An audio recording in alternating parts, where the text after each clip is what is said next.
Hello friends, welcome to learn of techno platform. आज का जो हमारा सेशन रहने वाला है फीटर फर्स्ट ईयर की एनएसक्यूएफ लेवल 4 से रिलेटेड सीरीज रहने वाली है। इसके अलावा अगर आप कोई भी कंपटीशन लेवल की तैयारी करते हैं तो भी आप हमारे वीडियो को एंड तक ज़रूर वॉच कीजिए। निश्चित ही आपको कुछ बेहतरीन सीखने के लिए मिलेगा। हमारे चैनल पर अलग अलग प्लेलिस्ट्स बनी हुई है, वहाँ से जाकर भी आप वीडियो वॉच कर सकते हैं। आज का जो हमारा फर्स्ट क्वेश्चन है, सीट मेटल वर्क में प्रयुक्त निम्न सहायक उपकरण का नाम क्या है? What is the name of the following exactly equipment used in seat metal work? ये आपको चित्र दिया हुआ है। क्या फनल स्टेक है, हेचेट स्टेक है, हाफ मून स्टेक है या फिर राउंड बॉटम स्टेक है? ए, बी, सी और डी में से क्या राइट आंसर हो जाएगा? तो जैसा कि आप इसे देख सकते हैं, ये क्या हमारा हाफ मून स्टेक है, तो ए इसका राइट आंसर हो जाता है। रिवेट को अंतिम आकार देने के लिए किस रिवेटिंग टूल का उपयोग किया जाता है? Which riveting tool is used to give the final shape to the rivet? क्या ड्रिफ्ट का यूज करते हैं, डोली यूज करते हैं, रिवेट सेट यूज करते हैं या फिर रिवेट स्नैप यूज करते हैं? तो रिवेट को अंतिम आकार देने के लिए हम किसका यूज करते हैं? तो अंतिम आकार देने के लिए हम रिवेट स्नैप का यूज करते हैं। नेक्स्ट क्वेश्चन दिया हुआ है, निम्न रिवेटिंग दोष का नाम क्या है? यहाँ पर आपको रिवेटिंग डिफेक्ट यहाँ पर दिख रहा होगा कि हेड बाहर की तरफ फैला हुआ है। What is the name of the following riveting defect? Sink पर बहुत कम अलाउंस है, very less allowance on the sink. Sink पर बहुत अधिक अलाउंस है, too much allowance on the sink. Rivet का सिर सिंक के साथ केंद्रित नहीं है, the head of the rivet is not centred with the sink. Rivet head sink के साथ लंबवत नहीं है, the rivet head is not perpendicular to the sink. तो क्या इसका राइट आंसर हो जाएगा? तो जैसे कि आप देख सकते हैं चित्र में, तो इसमें क्या है, सिंक पर बहुत ज़्यादा क्लियरेंस दिया हुआ है, ठीक है। तो ये क्या है, सॉरी अलाउंस दिया हुआ है, तो ये क्या है, धातु है वो दोनों तरफ बाहर की ओर निकल गई है। अगर बहुत कम अलाउंस मिलेगा तो हेड है वो छोटा बनेगा, ठीक है, अकॉर्डिंग टू नीचे वाले हेड के, ठीक है। तो इसका बी राइट आंसर हो जाता है। नेक्स्ट क्वेश्चन है, रिवेटिंग में फ्लूइड टाइट ज्वाइंट बनाने के लिए प्रयुक्त टूल का नाम बताइए। यहाँ पर क्या फ्लूइड टाइट ज्वाइंट की बात की गई है। Name the tool used for making fluid tight joint in riveting. क्या ड्रिफ्ट होता है, रिवेट स्नैप होता है, फुल रिंग टूल होता है या फिर कोकिंग टूल होता है? तो यहाँ पर क्या है, रिवेटिंग को फ्लूइड टाइट जॉइंट बनाना यानी कि लीक प्रूफ जॉइंट यहाँ पर बनाना है। तो लीक प्रूफ जॉइंट बनाने के लिए हम जो टूल यूज करते हैं उसको बोलते हैं फुल रिंग टूल, ठीक है। अब इसमें क्या है, रिवेटिंग में दो प्रकार के टूल्स होते हैं, कोकिंग टूल होता है, एक फुल रिंग टूल होता है, दोनों के अलग अलग काम होते हैं। तो लीक प्रूफ जॉइंट के लिए हम फुल रिंग टूल्स का यूज करते हैं। नेक्स्ट क्वेश्चन है, मोटी सीट्स को काटने के लिए प्रयुक्त उपकरण का नाम क्या है? What is the name of the tool used for cutting thick seat? Bench snip है, लीवर सीयर है, स्ट्रेट स्निप है या फिर सर्कुलर कटिंग मशीन है? सर्कल कटिंग मशीन है, तो सर्कल कटिंग मशीन तो नहीं हो सकता। ए, बी और सी में से क्या राइट आंसर हो जाएगा? तो lever shear is the right answer. क्या बोला, मोटी सीट्स को काटने के लिए बोला गया है। तो मोटी सीट से वो हम लीवर सीयर के द्वारा काटते हैं, जिसमें क्या लीवरेज ज़्यादा मिल जाती है, तो वो आसानी से मोटी सीट्स को काट सकता है। नेक्स्ट है, तीखे मोड़ बनाने के लिए किस स्टेक का उपयोग किया जाता है? Which stake is used for making sharp turn? क्या फनल स्टेक यूज करते हैं, एचेट स्टेक यूज करते हैं, हाफ मून स्टेक यूज करते हैं, बीक या बीक आयरन का यूज किया जाता है? शार्प कॉर्नर बनाने हैं, ठीक है, तीखे मोड़ बनाने हैं, तो शार्प कॉर्नर के लिए हम किसका यूज करते हैं? तो हेचेट स्टेक का यूज करते हैं। B is the right answer. Next है, निम्न स्टेक का नाम क्या है? What is the name of the following stake? इसका पूछा गया है, तो क्या हॉर्स स्टेक है, बीक आयरन स्टेक है, फनल स्टेक है या फिर क्रेम्पिंग आयरन है? तो क्या इसका राइट आंसर हो जाएगा? तो जैसा कि आप इसको देख सकते हैं चित्र के अनुसार क्या है, बी का iron stake is the right answer. ठीक है, लेकिन आपको नियमी के अकॉर्डिंग चलना है। सीवीटी एग्जाम वालों के लिए, जो पीटर फर्स्ट ईयर के स्टूडेंट है, तो उनके लिए ये कौन सा स्टेक है हमारा, funnel stake is the right answer. Next question इसमें दिया हुआ है, टिन की चादरों की सोल्डरिंग के लिए किस फ्लक्स का उपयोग किया जाता है? Which flux is used for soldering tin sheets? क्या रेजिन यूज करते हैं, पेस्ट यूज करते हैं, जिंक क्लोराइड या फिर अमोनियम क्लोराइड? तो किसका यूज किया जाता है? तो जिंक की चादरों के लिए हम टिन की चादरों के लिए हम जिंक क्लोराइड का फ्लक्स का यूज वो करते हैं।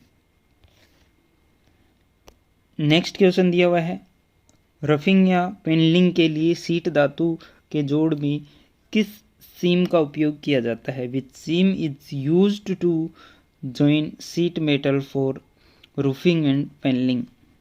क्या लेप सीम है, डबल सीम है, ग्रूव्ड सीम है या फिर डबल ग्रूव्ड सीम है? रूफिंग और पेनलिंग की बात यहाँ पर की गई है, तो इसके लिए हम किस प्रकार का जॉइंट यूज करते हैं? डबल ग्रूव्ड सीम का यूज है वो करते हैं। नेक्स्ट क्वेश्चन में दिया हुआ है, रिवेट इंटरफेरेंस क्या है? What is the rivet interference? Important question है डियर फ्रेंड, कंपटीशन लेवल में भी बहुत बार आ गया है, वेरी वेरी इंपॉर्टेंट क्वेश्चन है। रिवेट इंटरफेरेंस क्या है? What is the rivet interference? क्या चादर की मोटाई, थिकनेस ऑफ द सीट? क्या रिवेट का व्यास, डायमीटर ऑफ रिवेट? हेड बनाने के लिए लंबाई, length of the length to make head? Riveting के लिए आवश्यक कुल रिवेट लंबाई, total rivet length required for riveting. तो रिवेट इंटरफेरेंस क्या होता है? ये होता है हमारा हेड बनाने के लिए लंबाई, लेंथ टू मेक हेड, यानी कि दोनों चादरों से रिवेट की जो सेंक होती है वो बाहर निकल के उसके बाद में जो आगे का भाग बचता है उसको क्या बोलते हैं? रिवेट इंटरफेरेंस बोला जाता है, जिससे हम क्या एक नया हेड तैयार करते हैं। निम्न चित्र में एक्स रूप से चिन्हित छिद्र का क्या उद्देश्य है? ये यहाँ पर क्या एक होल दिया गया है। What is the purpose of the hole marked as X in the following figure? क्या क्रैक को बंद करना, क्लोजिंग द क्रैक, आसानी से बेंडिंग करना, इजी बेंडिंग, अच्छी उपस्थिति बनाने के लिए, to make a good appearance, सिरों के बीच निकासी की अनुमति देना, अलाउिंग क्लियरेंस बिटवीन एंड। तो इसका क्या राइट आंसर हो जाता है? तो यहाँ पर ये होल जो हमारा किया गया है कि जब हम सीट को मोड़ें तो हमारी सीट से वो सही से मुड़ जाए, वहाँ पर कोई भी क्रैक ना आए। जैसे कि इसको यहाँ से मोड़ा हुआ है, यहाँ से मोड़ा हुआ है, तो इसके लिए क्या राइट आंसर हो जाता है? क्रैक को बंद करना, क्लोजिंग द क्रैक।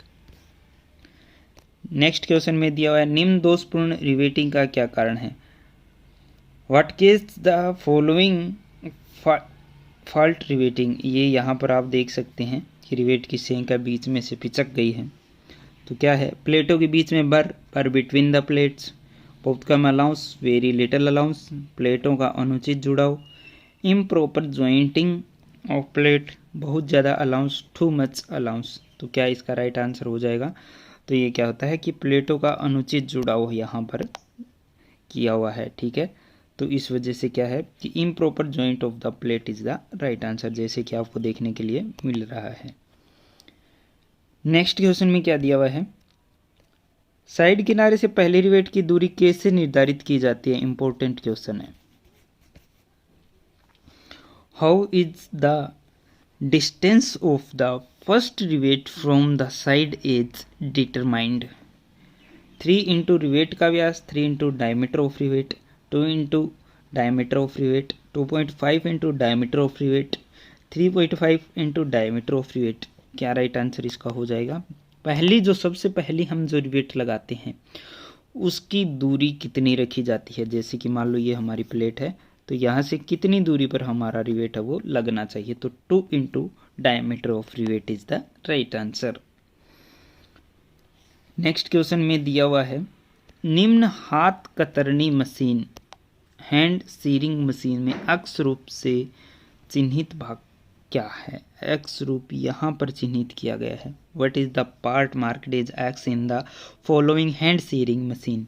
क्या क्लैंप है, लीवर आर्म है, लोअर ब्लेड है या फिर अपर ब्लेड है? तो क्या इसका राइट आंसर हो जाएगा?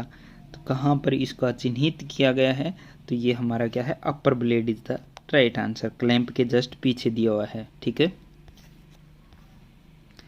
नेक्स्ट क्वेश्चन है, शीट मेटल वर्क्स में स्टेक का क्या लाभ है? What is the advantage of stake in sheet metal work? Sharp करना, टू शार्पन, सपोर्ट प्रदान करना, providing support, rest of workpiece या फिर उपकरण के नुकसान से बचाना, to protect the equipment from damage, rest of workpiece, support, providing support या फिर शार्पन। क्या राइट आंसर हो जाएगा? किसका कार्य पूछा गया? शीट मेटल वर्क में स्टेक का कार्य पूछा गया। तो स्टेक का क्या कार्य होता है? सपोर्ट प्रदान करना।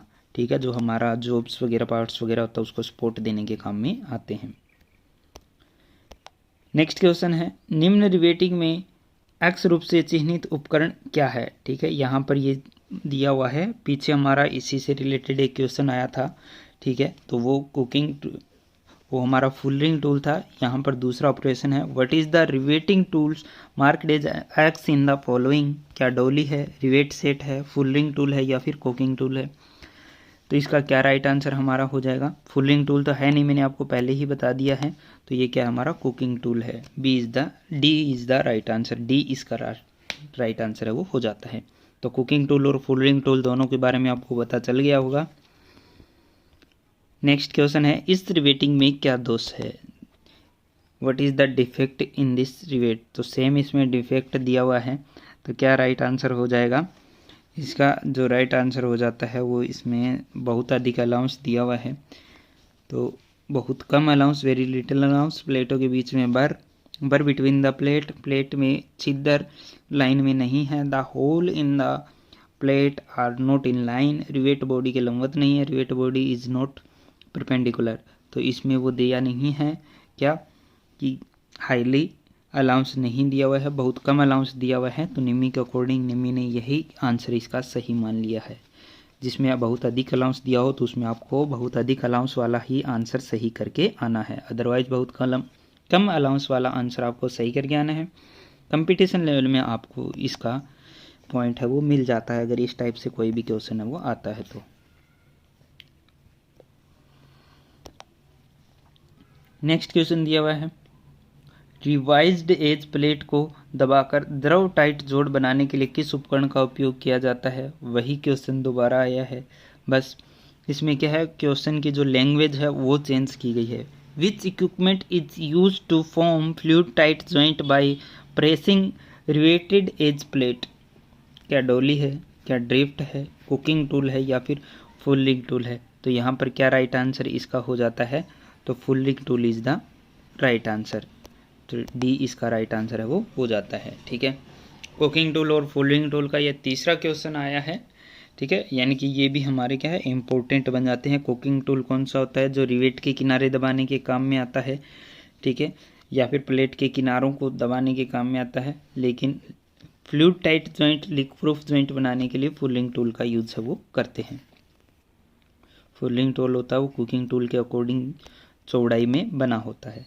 विभिन्न प्रकार के हेम और सीम बनाते समय अलाउंस की आवश्यकता क्यों होती है? Why are allowance required when making various type of hem and seam? क्या अच्छी दिखावट के लिए, फॉर गुड अपीयरेंस, किनारों के नुकसान को बचाने के लिए, to protect the edge from damage, seam पर ओवरलैपिंग को रोकने के लिए, prevent overlapping at the seam, सही आकार बनाए रखने और ताकत में सुधार के लिए, to maintain proper shape and improve strength.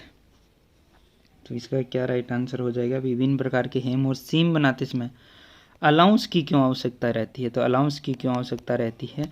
ताकि हमारा जो है वो सही बन जाए, यानी कि सही आकार बनाए रखने और ताकत में सुधार के लिए। To maintain proper shape and improve strength is the right answer.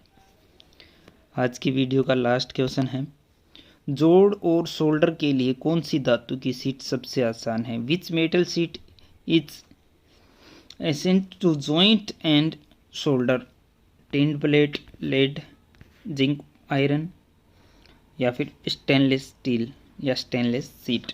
तो क्या इसका राइट आंसर हो जाता है? तो जो टिंड प्लेट होती है वो सबसे आसान रहती है, A is the right answer. Video अगर आपको अच्छा लगता है तो वीडियो को शेयर कीजिए, चैनल को सब्सक्राइब कीजिए।